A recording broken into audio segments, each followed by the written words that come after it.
Have you ever wondered about the fiery snack that's a staple in many Southern kitchens? Today, we're diving into the world of pickled eggs. Pickled eggs are not just a snack, they're deeply rooted in Southern culinary traditions. They appear in various recipes like deviled eggs and potato salad, showcasing their versatility. What sets Southern pickled eggs apart is the kick they get from peppers. Jalapenos or cayenne are often added to the brine, giving these eggs a spicy flavor that's distinctively Southern. Pickled eggs aren't just for snacking. They're used in appetizers and side dishes, making them a versatile ingredient in Southern cuisine. For example, Catherine Jessie from Southern Living highlights their use in various recipes. To make dill pickled eggs, you can mix half dill pickle juice and half vinegar.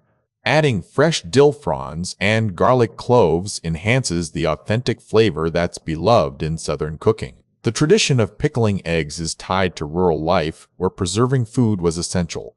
This practice reflects the resourcefulness and cultural heritage of Southern communities. From a fiery snack to a versatile ingredient in Southern dishes, pickled eggs embody the rich culinary history and tradition that makes them so special to Southerners. Pickled eggs are more than just a snack. They tell a story of Southern culture and culinary ingenuity. What's your favorite way to enjoy pickled eggs?